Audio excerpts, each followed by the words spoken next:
আগামী 5 আগস্ট হতে পারে বাংলাদেশের ভবিষ্যতের মোড় ঘোরানোর দিন। বাংলাদেশের সবচেয়ে আলোচিত বিষয় হচ্ছে, এখন মানুষ আলোচনা করছে একটা বিষয় নিয়ে, যে যেহেতু মহাজন ইউনূস ঘোষণা করেছেন যে আগামী 4-5 দিনের মধ্যেই নির্বাচনের তারিখ ঘোষণা করবেন। আসলে কি আদৌ বাংলাদেশে কোনো নির্বাচন হবে বা নির্বাচনের তারিখ ঘোষণা করবে, এটি নিয়ে মানুষের মধ্যে জল্পনা কল্পনা হচ্ছে। আর বেশি জল্পনা কল্পনা হচ্ছে বিকজ ইউনূস এক এক সময় এক এক কথা বলছেন। এই জন্য মানুষের মনে প্রশ্ন যে আসলে 4-5 দিনের মধ্যে বাংলাদেশে কি ঘটনা ঘটতে যাচ্ছে। আসলে কি 4-5 দিনের মধ্যে কোনো ঘটনা ঘটতে যাচ্ছে? হ্যাঁ, আসলে আগামী 4-5 দিনের মধ্যে, আগামী বর্তমানে রাজনৈতিক প্রেক্ষাপট বিশ্লেষণ করে মনে হচ্ছে যে আগামী 4-5 দিনের মধ্যে বাংলাদেশে কিছু ঘটতে যাচ্ছে। কেন ঘটতে যাচ্ছে? দেখেন, ইউনূস বাংলাদেশের মানুষকে কিভাবে মেটিকুলাস ডিজাইনের মাধ্যমে একের পর এক এই দেশের রাজনৈতিক দলগুলোকে এবং বাংলাদেশের জনগণকে কিভাবে ধোঁকা দিয়ে যাচ্ছে দেখেন। ইউনূস প্ল্যান করে সে ঘোষণা করছে যে আগামী 4-5 দিনের মধ্যে নির্বাচনের তারিখ ঘোষণা করা হবে। আর এই দিকে 3রা আগস্ট এনসিপি কেন্দ্রীয় শহীদ মিনারে জুলাই সনদ আদায়ের দাবিতে সমাবেশ ডেকেছে। তার মানে 4-5 দিন মানে হচ্ছে 3রা আগস্ট পর্যন্ত সময়টা নেওয়া হয়েছে। তো 3রা আগস্ট যদি এনসিপি যে সমাবেশ ডেকেছে, যে কেন্দ্রীয় শহীদ মিনারে জুলাই সনদ আদায়ের দাবিতে যে সমাবেশ ডেকেছে, এই সমাবেশ ঘিরে কি হবে, তাদের দাবি দেওয়াগুলো কি, তারা কি করতে চায়। তারা এই জুলাই সনদ আদায়ের জন্য তারা যে সমাবেশ ডেকেছে, সেই সমাবেশে জুলাই সনদের মধ্যে তারা যে জিনিসটা করতে চায়, যে সেটি হচ্ছে প্রথমত তাদের দাবি হচ্ছে গণপরিষদ নির্বাচন দিতে হবে। মানে তারা বর্তমান যে এক্সিস্টিং কনস্টিটিউশন আছে, সংবিধান আছে, সেই সংবিধানটা স্থগিত করতে চায়, ছুঁড়ে ফেলে দিতে চায়, নতুন সংবিধান প্রণয়ন করতে চায়। তো নতুন সংবিধান প্রণয়ন করতে হলে কি লাগবে? সংসদ লাগবে। তো সংসদ যদি হতে হয় তাহলে নির্বাচন লাগবে, কিন্তু তারা তো নির্বাচনের পথে হাঁটতে চায় না, তারা বিকল্প রাস্তায় যেতে চায়। তো বিকল্প রাস্তাকে তারা গণপরিষদ নির্বাচন চায়, মানে গণপরিষদ নির্বাচনের মাধ্যমে তারা নতুন সংবিধান প্রণয়ন করতে চায়। তারা সেকেন্ড রিপাবলিক ঘোষণা করতে চায়, সংবিধান স্থগিত করে। এখন দেখেন, ওইদিকে ইউনূস আবার বলেছে যে 4-5 দিনের মধ্যে নির্বাচন তারিখ ঘোষণা করবে।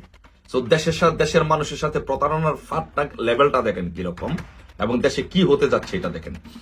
4-5 দিনের মধ্যে নির্বাচনের তারিখ ঘোষণা করবে। এর মধ্যে 3 তারিখে তার যেই পালিত সংগঠন, পালিত পুত্রধরকে দিয়ে, এনসিপি কে দিয়ে শহীদ মিনারে সমাবেশ ডেকেছে। তো সেই দিন সেই সমাবেশে উপস্থিত থাকবে কারা? সেই সমাবেশে উপস্থিত থাকবে জামাত, হেফাজত, ইসলামী শাসনতন্ত্র আন্দোলন সহ, ইসলামী দল সহ এনসিপি উপস্থিত থাকবে। এখন ওই সমাবেশে এনসিপি যদি জামাত, হেফাজত, ইসলামী আন্দোলন তাদেরকে নিয়ে কয়েক লক্ষ লোক নিয়ে ওইখান থেকে ঘোষণা দেয় যে গণপরিষদ নির্বাচন দিতে হবে, জুলাই সনদ ঘোষণা করতে হবে, সেকেন্ড রিপাবলিক ঘোষণা করতে হবে এবং নতুন সংবিধান প্রণয়ন করতে হবে, এর আগে কোনো নির্বাচন নয়। তখন ওই সময় ওইরকম, যেমন মনে কর আওয়ামী লীগের নিষিদ্ধর দাবিতে যেমন শাহবাগে জামাত, শিবির, ইসলামী দলগুলোকে জড়ো করে মাস্টার যমুনার দিকে রওনা করা হয়েছে, একদম জনগণের চাপে, একদম ওই ইসলামপন্থীদের চাপে ইউনূস আওয়ামী লীগ নিষিদ্ধ ঘোষণা করে দিয়েছে। একইভাবে একই কায়দায় 3 তারিখে জামাত, হেফাজত, ইসলামী আন্দোলন সহ ইসলামী দলগুলোকে নিয়ে এনসিপি শহীদ মিনারে সমাবেশ করে ঘোষণা দিবে যে আজকে থেকে সংবিধান স্থগিত করতে হবে, সেকেন্ড রিপাবলিক ঘোষণা করতে হবে, গণপরিষদ নির্বাচন দিতে হবে। বাংলাদেশে কোনো সংবিধান নেই, বাংলাদেশের সংবিধান স্থগিত ঘোষণা করা হলো। কিন্তু বিএনপি তো সংবিধান পরিবর্তন চায় না, বা বিএনপি সংবিধান স্থগিত চায় না, গণপরিষদ নির্বাচন চায় না, সেকেন্ড রিপাবলিকও চায় না। এখন কি হবে? এখন তাহলে বিএনপি কে ইসলামিক দলগুলো এবং এনসিপির সাথে একটা মুখোমুখি অবস্থান এমন ভাবে দাবি করানো হলো, এমন ভাবে দাঁড় করানো হলো যে ইউনূস ঘোষণা করবে। দেখেন, ইউনূস মেটিকুলাস ডিজাইনের মাধ্যমে আপনাদের সাথে, আমাদের সাথে, দেশের জনগণের সাথে প্রতারণার লেভেলটা কতটুকু দেখেন। সে বলবে যে আমি 4-5 দিনের মধ্যে নির্বাচন করার তারিখ ঘোষণা করার জন্য প্রস্তুত ছিলাম, আমরা বলেছি 4-5 দিনের মধ্যে নির্বাচন ঘোষণা করব, কিন্তু এদেশের জনগণ জুলাই আন্দোলনের নেতৃবৃন্দ তারা চায় না যে নির্বাচন হোক, গণপরিষদ নির্বাচন ছাড়া, সেকেন্ড রিপাবলিক ঘোষণা ছাড়া, নতুন সংবিধান প্রণয়ন ছাড়া তারা এদেশে কোনো নির্বাচন চায় না। তো জনগণের দাবি তো আমি উপেক্ষা করতে পারি না। মানে ইনুস তার পালিত পুত্রদেরকে, পালিত সংগঠন এনসিপি কে দিয়ে এবং ইসলামিক দলগুলোকে দিয়ে একটা সমাবেশের মাধ্যমে মার্চ টু যমুনা এরকম একটা আন্দোলন ঘোষণা করে সে বলবে যে তাদের দাবির মুখে আমি নির্বাচন স্থগিত করতে বাধ্য হয়েছি। তার মানে আপনি তাকে আর দোষারোপ করতে পারছেন না। প্রতারণার লেভেলটা, মেটিকুলার ডিজাইনের লেভেলটা আপনারা দেখেছেন তো যে কোন দিকে যাচ্ছে। এখন আসেন রাজনৈতিক আলোচনা আসেন। সে যে প্রতারক, ইনুস যে প্রতারক, এটা দেশবাসী জানে। সেই কাজ, এই ধরনের কাজগুলো সে করাবে। এখন ঘটনা হচ্ছে, যদি তারা জুলাই সনদ যদি বাস্তবায়ন করতে পারে এনসিপি, এবং সংবিধান যদি স্থগিত করতে পারে এবং গণপরিষদ নির্বাচনের দিকে যদি আসতে পারে এবং সেকেন্ড রিপাবলিক যদি ঘোষণা করতে পারে, তাহলে বিএনপির কি অবস্থা হবে এবং ওয়াকারুজ্জামান এবং রাষ্ট্রপতির কি অবস্থা হবে। এখানে দুইটা বিষয়। যদি এটি বাস্তবায়ন করতে পারে, তাহলে জেনারেল ওয়াকারুজ্জামানের কি প্রকাশ্যে বিচার হবে আওয়ামী লীগকে নির্বাচনে সহযোগিতা করার জন্য 2024 সালে? সর্বশেষ যে নির্বাচন হয়েছে সেই নির্বাচনে ওয়াকারুজ্জামান সহযোগিতা করার জন্য তার কি প্রকাশ্যে বিচার হবে? রাষ্ট্রপতিকে প্রকাশ্যে বিচার হবে? তাহলে এই বিষয়টি রাষ্ট্রপতি এবং ওয়াকারুজ্জামানকে ভাবতে হবে। তাদেরকে প্রকাশ্যে জনসম্মুখে মব সৃষ্টি করে তাদের বিচার করা হয় কিনা এই দেশে। আর সেকেন্ড থিং হচ্ছে বিএনপির কি অবস্থা হবে যদি গণপরিষদ নির্বাচন হয়, সেকেন্ড রিপাবলিক হয় এবং নতুন সংবিধান প্রণয়ন হয়, তাহলে বিএনপির অবস্থা কি হবে? বিএনপির অবস্থা হবে, বিএনপি তখন দেয়ালে পিঠ টেকে যাবে, আন্দোলন করতে যাবে, কিন্তু বিএনপি তো তখন যদি ঘোষণা করেই ফেলে, তখন তার আন্দোলন করতে পারবে না। তখন বিএনপির নেতৃবৃন্দদেরকে গ্রেপ্তার করা হবে দেশে বিশৃঙ্খলা নৈরাজ্য সৃষ্টির জন্য। তখন বিএনপির রাস্তা কি? বিএনপির রাস্তা তিনটা না, বিএনপির রাস্তা হচ্ছে তিনটা। একটা হচ্ছে তাদের সাথে মিলেমিশে বিএনপিকে বিলীন করে দেওয়া, অথবা জেলে যাওয়া, মবের সৃষ্টি হওয়া, অথবা আওয়ামী লীগকে সাথে নিয়ে আওয়ামী লীগের নেতৃত্বে বাংলাদেশে আন্দোলন করে সেই 111-এর মতো একটি গণতান্ত্রিক সরকার প্রতিষ্ঠা করা। এই হচ্ছে বাংলাদেশের রাজনীতির নতুন আপডেট, নতুন মেরুকরণ। আসুন অপেক্ষা করি 3 তারিখ পর্যন্ত, এই 4-5 দিন দেখি বাংলাদেশের রাজনীতি কোন দিকে যাচ্ছে, বাংলাদেশে কি হচ্ছে। আপনাদের মতো আমরাও অপেক্ষা করলাম, দেখি আসুন। আর আমি মনে করি এইরকম পরিস্থিতিতে যে কোনো বাংলাদেশের পরিস্থিতি দুর্ভোগ হতে পারে। সেই জন্য আমাদের সকলকে সংগঠিত থাকতে হবে, সকলকে ঐক্যবদ্ধ থাকতে হবে। বঙ্গবন্ধুর প্রত্যেকটি সৈনিককে, আওয়ামী লীগের প্রত্যেকটি নেতাকর্মীকে ঐক্যবদ্ধ থাকতে, সংগঠিত থাকতে হবে, যেন বাংলাদেশে গণতন্ত্র যেন কোনোভাবেই ধ্বংস না হয়, বাংলাদেশের স্বাধীনতা সার্বভৌমত্ব যেন বিলীন না হয়। সেজন্য আমাদের সকলকে ঐক্যবদ্ধ থাকতে হবে। ধন্যবাদ সবাইকে। অপেক্ষায় রইলাম 3 তারিখে কি হয়। জয় বাংলা, জয় বঙ্গবন্ধু। অন্তর্বর্তী সরকারের প্রধান উপদেষ্টা প্রফেসর ইউনূস সেদিন জাতির উদ্দেশ্যে ভাষণ দেবেন। এটা জানার পর থেকেই সবার মনে একটাই প্রশ্ন, ভাষণে কি নতুন কিছু বলবেন ইউনূস? জাতির জন্য কি সুখবর থাকবে তার ভাষণে? গত 1 বছরে তিনি তো একাধিকবার জাতির উদ্দেশ্যে ভাষণ দিয়েছেন, তাহলে এবারের ভাষণটি ব্যতিক্রম কেন, বা ব্যতিক্রমী হবে কিনা? এই কারণেই আসলে এটি নিয়ে এত আগ্রহ বলে অনেকেই মনে করছেন। আসসালামু আলাইকুম, স্বাগত লেটস নিউজে। সম্মানিত দর্শক, গত কয়েক সপ্তাহ ধরেই দেশের রাজনীতিতে নানান জল্পনা কল্পনা চলছে। গোপালগঞ্জের ঘটনার পর প্রফেসর ইউনূস একের পর এক বৈঠক করেছেন দেশের প্রায় সব রাজনৈতিক দলের সঙ্গে। প্রথমে বিএনপি জামাত, পরে অন্য ইসলামী দল, বাম দল, জাতীয় পার্টি, মানে এক কথায় ছোট বড় সকল দলের সঙ্গে সবাইকে ডেকে তিনি কথা বলেছেন, সবার কথা শুনেছেন। এসব বৈঠকে তার একটাই আহ্বান ছিল, পরাজিত ফ্যাসিবাদী শক্তিকে প্রতিহত করতে ঐক্যবদ্ধ হন। তিনি যখনই এই ধরনের কোনো পরিস্থিতি দেখেন, তার সরকারের তরফ থেকে কোনো ধরনের হযবরল পরিস্থিতি তৈরি তারা করে ফেলেন, তখনই তিনি দলগুলোকে ডাকেন এবং ডেকে তাদের সঙ্গে আলাপ আলোচনা করে একটি কথা বলেন, ফ্যাসিবাদী শক্তি নানান ষড়যন্ত্র করছে, এটি মোকাবেলা করতে হলে সকলকে ঐক্যবদ্ধ থাকতে হবে। যাই হোক, গত রোববার এই ধারাবাহিক বৈঠকের এক পর্যায়ে বৈঠক শেষে বেরিয়ে সংবাদ সম্মেলনে জাতীয় পার্টির কাজী জাফর ব্র্যাকেটে চেয়ারম্যান মুস্তফা জামাল হায়দার জানিয়েছেন তার নেতৃত্বে আরো 13টি দল এই দিন বৈঠক করেছে। মুস্তফা জামাল হায়দার বলেছেন, প্রধান উপদেষ্টা ক্যাটাগরিক্যালি বলেছেন তিনি আগামী 4-5 দিনের মধ্যে নির্বাচনের ঘোষণা করবেন।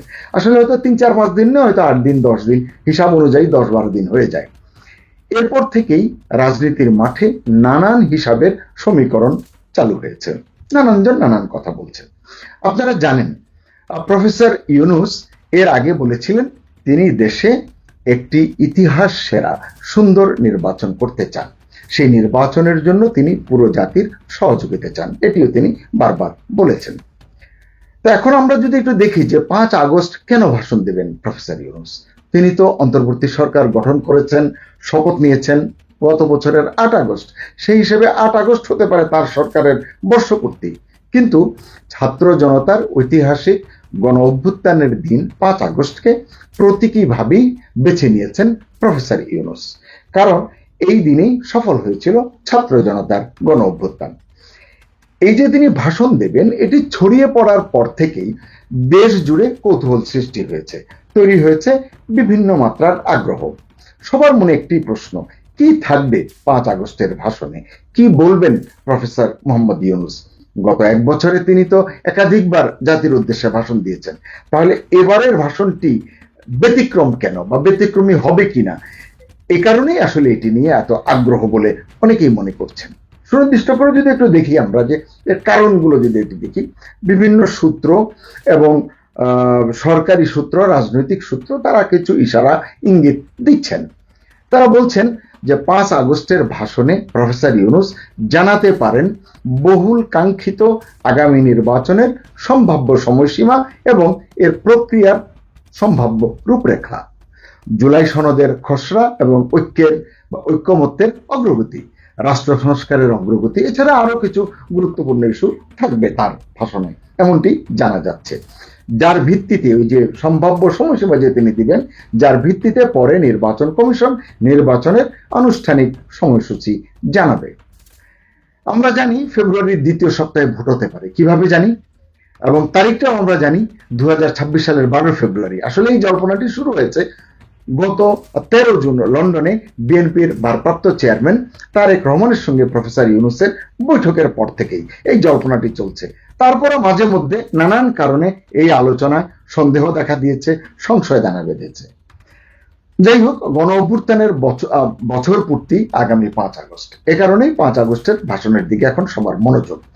জানা গেছে নির্বাচনের কথার পাশাপাশি এই ভাষণে প্রধান উপদেষ্টা অন্তর্বর্তী সরকারের 1 বছরের অর্জন এবং ব্যর্থতার কথাও তুলে ধরবেন। এটি একটি ভালো চিন্তা, ভালো উদ্যোগ।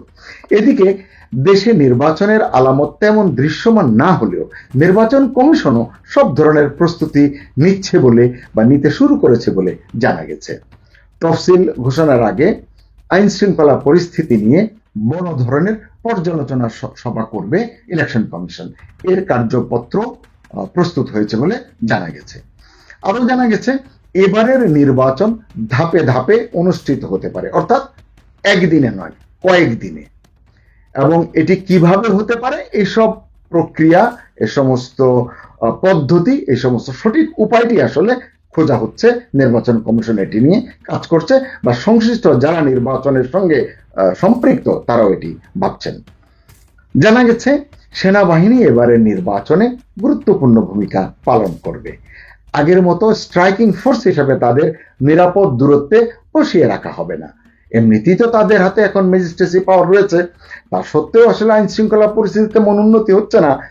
তারপরে সরকারের তরফ থেকে এই ভাবনাটি কাজ করছে যে আগামী নির্বাচনে, যেহেতু একটি ভালো নির্বাচন সরকার করতে চায়, সেনাবাহিনীর গুরুত্বপূর্ণ ভূমিকার কথা তারা গুরুত্ব দিয়ে ভাবছেন।